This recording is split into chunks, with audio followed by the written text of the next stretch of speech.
Hello civilians. तो आप सभी का स्वागत है एक बार फिर से आज के इस नई वीडियो में। और ये हमारा सीरीज चल रहा है गुप्ता एंड गुप्ता बुक जो है सिविल इंजीनियरिंग के लिए, जो कि काफी इंपॉर्टेंट है सभी सिविल इंजीनियरिंग एग्जाम्स के लिए, चाहे वो जेई का हो या किसी स्टेट पीसीएस स्टेट ए का हो। बीपीएससी में तो खासकर डायरेक्ट क्वेश्चन पूछता है यहाँ से। तो इसको हम देख रहे थे और हमने स्टार्ट किया था बिल्डिंग मटेरियल। उसका पहले थ्योरी हमने पढ़ा था, उसके बाद गुप्ता एंड गुप्ता पर आ चुके थे। उससे पहले दो वीडियो ऑलरेडी अपलोड हो चुके हैं, मतलब 100 क्वेश्चन हमने कर लिए हैं इसके। अभी स्टार्ट करेंगे क्वेश्चन नंबर 101 से। ठीक है, तो चलिए स्टार्ट करते हैं। लेकिन स्टार्ट करने से पहले अगर आप लोग चैनल पर नए हैं तो सब्सक्राइब जरूर करें, चैनल को सपोर्ट करें। बहुत ही नया चैनल है तो सपोर्ट की जरूरत होगी, ताकि हम और अच्छे अच्छे कंटेंट ला सके और आप सभी को हेल्प कर सके। ठीक है, चलिए स्टार्ट करते हैं क्वेश्चन नंबर 101 से। ये क्या बोल रहा है कि इन brick masonry the bond produced by laying alternate headers and stretchers in each course. बोल रहा है कि हर कोर्स में क्या हो रहा है, अल्टरनेट हेडर्स एंड स्ट्रेचर्स है। Brick masonry, the bond produced by laying alternate headers and stretchers in each course। Her course में अल्टरनेट हेडर्स और स्ट्रेचर का बॉन्ड फॉर्म हो रहा है, तो इसको क्या बोलेंगे, इसको बोलेंगे हम डबल फ्लेमिश बॉन्ड। ठीक है, क्वेश्चन नंबर देखते हैं 102। The stretcher bond in brick masonry can be used only when the thickness of the wall is. तो ब्रिक मेसनरी में स्ट्रेचर बॉन्ड हम तभी यूज करेंगे जब वॉल का थिकनेस कितना होगा, 90 मिलीमीटर। ठीक है, तो ये इसका आंसर हो जाएगा ए। नेक्स्ट क्वेश्चन देखते हैं। The pressure acting on the stone in stone machinery construction would be. जो प्रेशर एक्ट होगा स्टोन पे, किसी भी स्टोन मशीनरी जब बनाएंगे हम, स्टोन से मशीनरी वर्क करेंगे, तो स्टोन पर जो प्रेशर एक्ट होगा उसका डायरेक्शन बताना है। तो उसका डायरेक्शन क्या होगा, perpendicular to the direction of bedding plane. जो बेडिंग प्लेन होगा उसके परपेंडिकुलर डायरेक्शन में आपका प्रेशर लगना चाहिए। तो डी हो जाएगा आंसर इसका। Which the following should be used for hurting of thicker walls. जो थिकर वॉल होता है अगर उसका हर्टिंग करना होगा तो which of the following should be use, तो किसका इस्तेमाल करेंगे, कौन से ब्रिक का, तो ये हम करेंगे ए हेडर्स का। ठीक है, क्वीन क्लोजर क्या होता है तो हमने डिस्कस किया था जब हम बीएमसी का थ्योरी पार्ट पढ़ रहे थे। तो जो क्वीन क्लोजर होता है वो आपको होगा bricks having the same length, वह ब्रिक जिसका लेंथ सेम होगा and depth as the other bricks but half of the breadth. ये मान लीजिए फुल ब्रिक है, इसको हमने हाफ कर दिया लंबाई के लॉन्ग। ठीक है, तो इसका एक जो पार्ट होगा इसी को कह देंगे queen closer. Bricks having the same length and depth as the other bricks but half the breadth. तो सी आंसर हो जाएगा। नेक्स्ट क्वेश्चन देखते हैं 6 number 106। Minimum thickness of wall where single Flemish bond can be used as. Wall का आपको बताना है minimum thickness where single Flemish bond can be used, single Flemish bond use हो सके। तो सिंगल फ्लेमिश बॉन्ड कहां पे यूज होगा, 1.5 ब्रिक थिक। याद रखिएगा 1.5 ब्रिक थिक। आगे बढ़ते हैं क्वेश्चन नंबर 107 पे। The most important tool in brick laying for lifting and spreading mortar and for forming joint is. Most important tool बताना है ब्रिक्स में, जो laying for bricks laying for lifting, lift करना होता है या मोटार को स्प्रेड करना होता है या जो जॉइंट्स फॉर्म करने टाइम में, तो उस टूल का क्या नाम है, उस टूल का नाम है आपका ट्रॉवेल। ये हो जाएगा। नेक्स्ट टूल देखते हैं। Expensive joints in masonry walls are provided in wall length greater than. जो एक्सपेंसिव जॉइंट होता है मैसनरी वॉल में, ये प्रोवाइड करते हैं in wall length greater than में, मतलब वॉल का जो लेंथ होगा कितना से ज्यादा होगा तब हम जाके मैसनरी वॉल में एक्सपेंसिव जॉइंट प्रोवाइड करने की आवश्यकता पड़ेगी। तो ये आपका आंसर हो जाएगा क्या, डी 40 मीटर। तो अगर वॉल का लंबाई 40 मीटर से ज्यादा है तब आपको वहां पे एक्सपेंसिव जॉइंट देने का जरूरत पड़ेगा। ठीक है, तो डी हो गया answer. The type of bond provided in brick masonry for carrying heavy load.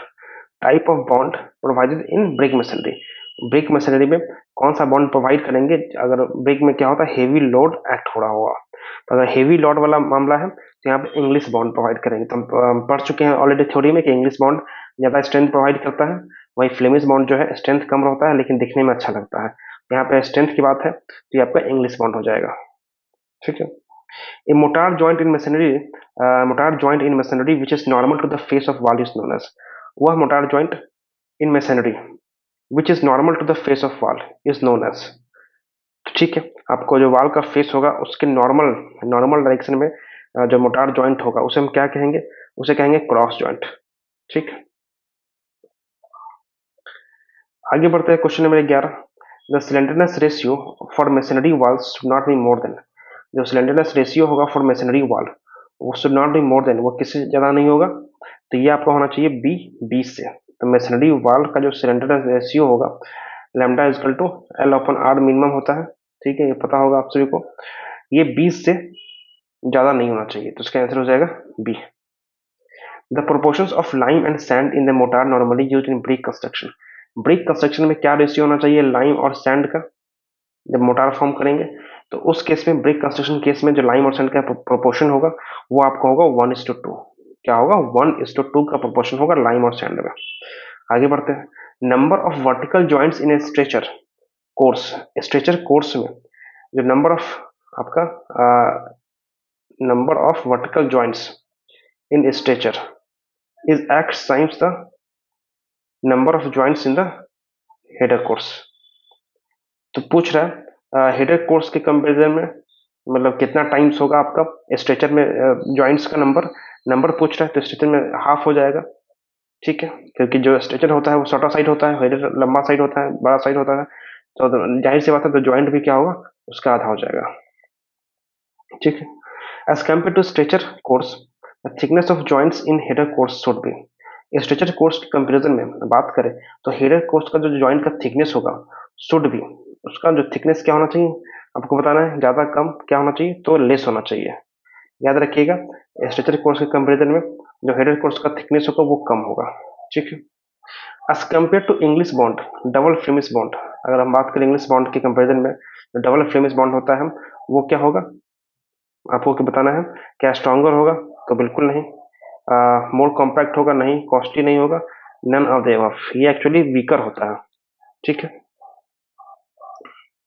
अगर बात करें single Flemish bond consist of, single Flemish bond क्या कंसिस्ट करता है, तो single Flemish bond consist of double Flemish bond facing and English bond banking in each course. तो single Flemish bond में क्या होगा, एक तरफ आपका फ्लेमिश बॉन्ड होगा, मतलब एक ही कोर्स में अल्टरनेट हेडर स्ट्रेचर होगा और एक साइड क्या होगा इंग्लिश बॉन्ड बैकिंग होगा, ठीक है, इसका ये आंसर हो जाएगा।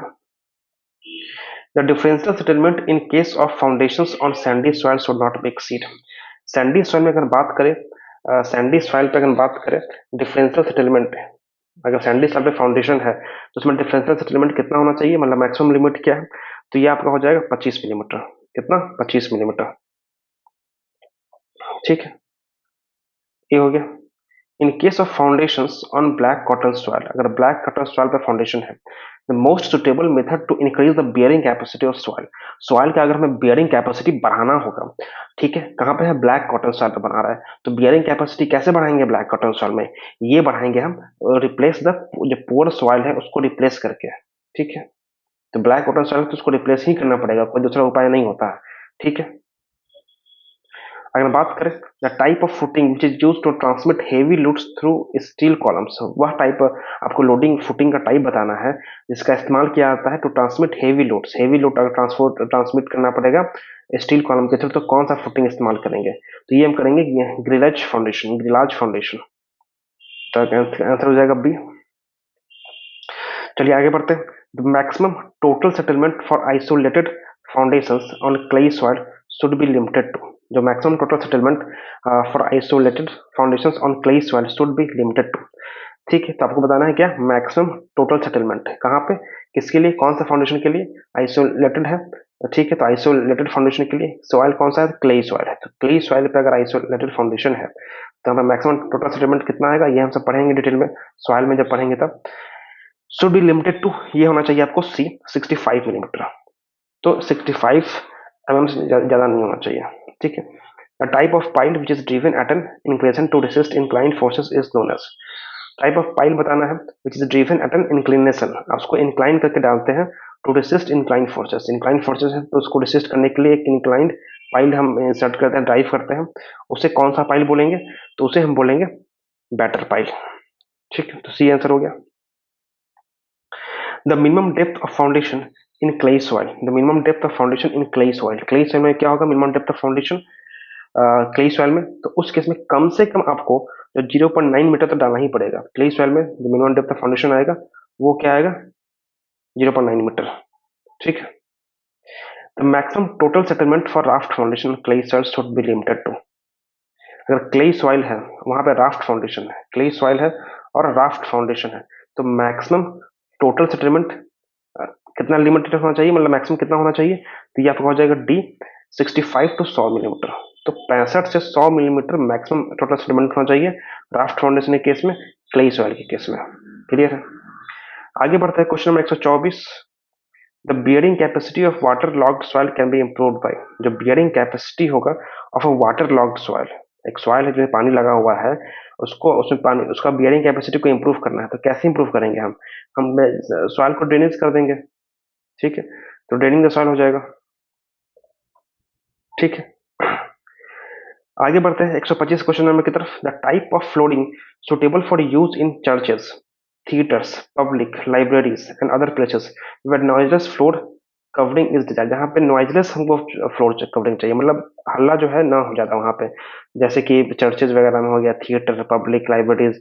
ठीक है, तो वहां पे क्या होना चाहिए, कौन सा हम फ्लोरिंग करेंगे, तो वहां करेंगे हम कॉर्क फ्लोरिंग। कौन सा? Cork flooring. तो आंसर हो जाएगा ए। ठीक है, the vertical distance between the springing line, जो स्प्रिंगिंग लाइन होता है, the highest point of inner curve of an arc. ठीक है, आर्च का जो इनर हाईएस्ट इनर पॉइंट होगा, हाई आर्च का जो इनर कर्व होगा उसका हाईएस्ट पॉइंट और जो स्प्रिंगिंग लाइन है उसके बीच में जो वर्टिकल डिस्टेंस होगा उसको हम क्या बोलेंगे, उसको हम बोलते हैं राइज। ठीक है, डेप्थ और height of the arch is, depth और height of the arch is, arch का जो डेप्थ या हाइट होगा वो क्या होगा बेसिकली, देखिए तो वो क्या होगा, perpendicular distance between the intrados and extrados. तो इंट्राडोस एंड एक्स्ट्राडोस के बीच में जो परपेंडिकुलर डिस्टेंस होगा उसे कहते हैं हम आर्च का हाइट बोल देंगे हम। ठीक है, आगे बढ़ते हैं क्वेश्चन नंबर 128 की तरफ। The triangular space formed between the extrados and the horizontal line between horizontal line drawn through the crown of an arch is known as. जो ट्रायंगुलर स्पेस फॉर्म करेगा between the extrados, between the extrados and the horizontal line drawn through the crown of arch is known as, उसको क्या बोलेंगे, तो उसे हम बोलेंगे क्या, स्पैंड्रेल। ठीक है, the lintels are preferred to arches because, lintel को हम क्यों प्रेफर करते हैं आर्च के कंपेरिजन में, because arches require more headroom to span the openings like doors, head windows, क्योंकि आर्चेस में ज्यादा हेडरूम का आवश्यकता होता है, इसलिए हम लेंटल्स प्रोवाइड करते हैं कम हेडरूम में, मतलब ऊपर में कम स्पेस में ही काम चल जाता है। तो ये ऑप्शन बिल्कुल सही है। Arches require strong abutments to withstand arch thrust, जो आर्च का थ्रस्ट आता है, जो फोर्स डेवलप करता है उसको रेसिस्ट करने के लिए स्ट्रॉन्ग अबटमेंट का रिक्वायरमेंट होगा। ठीक है, इसलिए भी हम लेंटल्स को प्रेफर करते हैं। Arches are difficult in construction, और कंस्ट्रक्ट करना बहुत डिफिकल्ट होता है, इसलिए आंसर होगा D all of the above. ठीक है, in the construction of arches sand box method is used for. जब हम आर्च कंस्ट्रक्ट करते हैं तो sand box method is used for, sand box method किस चीज के लिए इस्तेमाल होता है, ये होता है आपका स्ट्राइकिंग ऑफ सेंटरिंग। किसके लिए? Striking of centring. ठीक है, बात करते हैं 131 क्वेश्चन नंबर पे। The type of arch generally constructed over a wooden lintel और over a flat arch for the purpose of carrying the load of the wall above is. The type of arch generally constructed over a wooden lintel. ठीक है, वह arch का type जो generally construct करता है wooden lintel के ऊपर और over flat arch for the purpose of carrying the load of the wall above is. जो लोड का वाल आएगा, मतलब तो उसको कैरी करने के लिए जो हम करेंगे उसे किस क्या बोलेंगे, तो उसे हम बोलेंगे रिलीफिंग आर्च। ठीक है, A type of joint commonly used at the junction of principal rafter and tie beam in timber trusses। तो जो टिम्बर का ट्रस होगा, जो टिम्बर का ट्रस होगा जो टिम्बर का ट्रस होगा, ठीक है, उसमें क्या होगा, प्रिंसिपल राफ्टर और टाई बीम के जंक्शन पे जो जॉइंट हम कॉमनली यूज करेंगे उसको क्या बोलते हैं, तो उसे हम बोलेंगे ऑब्लिक मोटाइज एंड टेनन जॉइंट। तो ऑब्लिक मोटाइज एंड टेनन जॉइंट। ठीक, बी आंसर हो जाएगा। The type of roof suitable in plains where rainfall is meager and temperature is high। तो टाइप ऑफ रूफ बताना है जो सुटेबल होगा प्लेन्स एरिया पे जहाँ रेनफॉल मीगर है, कम है, मतलब उतना ज्यादा नहीं है, टेम्परेचर इज हाई, टेम्परेचर भी हाई है, तो इस केस में फ्लैट रूफ प्रोवाइड कर देंगे, क्योंकि रेनफॉल कम है तो ज्यादा स्लोप देने का मतलब नहीं है, तो फ्लैट रूफ होगा। ठीक है, pitched and sloping roofs are suitable for, जो पिच्ड एंड स्लोपिंग रूफ है ये सुटेबल किस चीज के लिए होगा, तो ये आपका होगा कोस्टल रीजन के लिए। ठीक है, जहां पर ज्यादा पानी बारिश होती है तो पानी को जमा नहीं हो जाना चाहते हैं, तो चाहेंगे पानी को जल्दी से जल्दी फ्लो हो जाए। ठीक है, आगे बढ़ते हैं क्वेश्चन नंबर 135 की तरफ। The type of roof which slopes in two direction with a break in the slope on each side. ठीक है, वह type of roof which slopes in two direction, दो डायरेक्शन में, with a break in the slope, slope में break होगा on each side, हर side में slope के ब्रेक ब्रेक मिलेगा और दोनों तरफ ही स्लोप होगा। तो उस स्लोप को हम बोलेंगे, उस रूफ को हम बोलेंगे, क्या बोलेंगे उसको, बोलेंगे गैम्ब्रेल रूफ। क्या बोलेंगे? गैम्ब्रेल रूफ। ठीक है, mansard roof is a roof which slopes in। अगर mansard roof की बात करें तो mansard roof क्या होता है? स्लोप्स इन, इसका जो स्लोपिंग की बात करें तो four directions with break in the slope of any side, चारों डायरेक्शन में स्लोप होगा और स्लोप में ब्रेक भी होगा हर डायरेक्शन में, हर साइड में। The horizontal timber piece provided at the apex of roof truss which supports the common rafter is called। The horizontal timber piece, जो horizontal timber piece है, provided at the apex of roof truss के apex पे, top point पे provide करेंगे, विच support the common rafter, जो common rafter को support करेगा, इसे हम क्या कहेंगे? तो इसे हम कहेंगे रिज बोर्ड। ठीक है, द लोअर और जो the pitch roof, the lower edge of the pitch roof का जो लोअर एज होगा, from where the rain water of the roof surface drops down, जहां पे क्या होगा, rain water of the roof surface का जो रेन वाटर है वो ड्रॉप्स डाउन, नीचे की तरफ गिरेगा। ठीक है, उसे क्या बोलेंगे? तो उसे हम बोलेंगे eaves. Higher pitch of the roof, higher pitch of the roof से क्या होता है? Higher pitch of the roof से क्या होगा? Results in stronger roof, stronger roof form करेगा, बिल्कुल फॉर्म करेगा। ठीक है, ये रिजल्ट्स इन वीकर रूफ, ये गलत हो गया। Requires more covering material, requires more covering material, तो ये बिल्कुल सही बात है, ज्यादा कवरिंग मटेरियल का रिक्वायरमेंट होगा, तो ये भी हो गया। तो 1 और 3 ये गलत हो गया। ठीक है, couple close roof is suitable for maximum span of, जो कपल क्लोज रूफ होता है is suitable for maximum span of, maximum span क्या होगा? तो मैक्सिमम स्पैन की अगर हम बात करें तो मैक्सिमम स्पैन जो यहाँ पे होना चाहिए वो आपका होगा 4.5 मीटर, तो 4.5 मीटर तक कपल क्लोज रूफ होगा। ठीक है, इन कॉलर बीम रूफ, अगर बात करें कॉलर बीम रूफ की, कॉलर बीम रूफ की, तो ये क्या होता है? ये बेसिकली क्या होगा? कॉलर बीम रूफ आपका there is a horizontal tie eight almost the middle of rafter only, सिर्फ राफ्टर के मिडिल पे ही क्या होगा? एक हॉरिजॉन्टल टाई होगा। सी आंसर हो गया इसका। ठीक है, the function of king post in a king post roof truss, जो किंग पोस्ट रूफ ट्रस होता है वहां पे किंग पोस्ट का क्या फंक्शन होगा?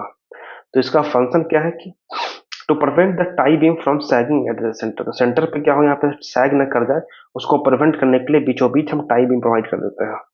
ठीक है, मतलब किंग पोस्ट प्रोवाइड करते हैं। किंग पोस्ट क्या हो गया? एक तरह से कॉलम टाइप से हो गया, ये आपका बीम हो गया, यहाँ पे किंग पोस्ट प्रोवाइड कर देते हैं ताकि यहाँ पे सैग ना हो जाए। ठीक है,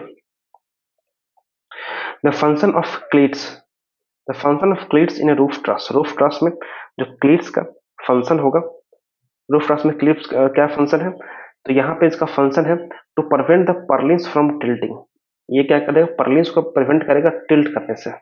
ठीक है, तो सी आंसर हो गया। The term string is used for, जो टर्म स्ट्रिंग इस्तेमाल होगा, term string is used for sloping member which support the steps in stair, stair के केस में सीढ़ियों में जो स्टेप को सपोर्ट करता है। ठीक है, उसी को जो स्लोपिंग मेंबर होता है, इस तरह से देखते हैं आप लोग। ठीक है, जो स्लोपिंग मेंबर होगा इसी को बोलेंगे स्ट्रिंग, तो सी आंसर हो गया। आगे बढ़ते हैं। The vertical post placed at the top and bottom ends of flight supporting the handrail are known as, जो सीढ़ी चढ़ते टाइम जो हैंड रेल होता है उसको सपोर्ट करने वाला जो वर्टिकल पोस्ट होगा, जो आपको टॉप और बॉटम एंड पे प्लेस्ड होता है, तो उस वर्टिकल पोस्ट को क्या बोलेंगे? उस वर्टिकल पोस्ट को बोलते हैं नेवल पोस्ट। ठीक है, तो बी आंसर हो गया। The maximum number of steps in flight should generally be restricted, जो मैक्सिमम नंबर ऑफ स्टेप्स, जो मैक्सिमम स्टेप्स होना चाहिए किसी फ्लाइट में, should be generally be restricted to 12, तो ये 12 पे रिस्ट्रिक्शन लगा हुआ है। ठीक है, इससे ज्यादा नहीं होना चाहिए। ठीक है, the number of steps in a flight generally should not be less than, और नंबर ऑफ स्टेप्स इससे कितना मिनिमम, मतलब इससे कम नहीं होना चाहिए, 12 से ज्यादा नहीं होना चाहिए, मैक्सिमम लिमिट है, और कम नहीं होना चाहिए, ये आपका हो गया बी, 3 से कम नहीं होना चाहिए। ठीक है, सम ऑफ ट्रेड एंड राइज, आप सबको पता होगा ट्रेड और राइज क्या होता है स्टेप में, तो ये आपका राइज हो गया और ये वाला पोर्शन हो गया ट्रेड। तो ट्रेड और राइज को हम जब जोड़ देंगे तो ये कितना लाइव करना चाहिए, ये करना चाहिए 400 से 450 मिलीमीटर। इसका आंसर क्या हो गया, बी हो गया।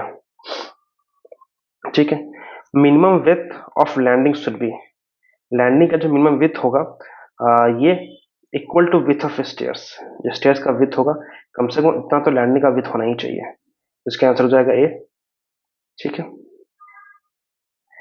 In any good staircase the maximum and minimum pitch respectively should be, किसी भी गुड स्टेयरकेस में the maximum and minimum pitch respectively should be कितना होना चाहिए। देखिए मैक्सिमम पिच होगा तुम्हारा आपका 40 डिग्री और जो मिनिमम होना चाहिए वो 25 डिग्री।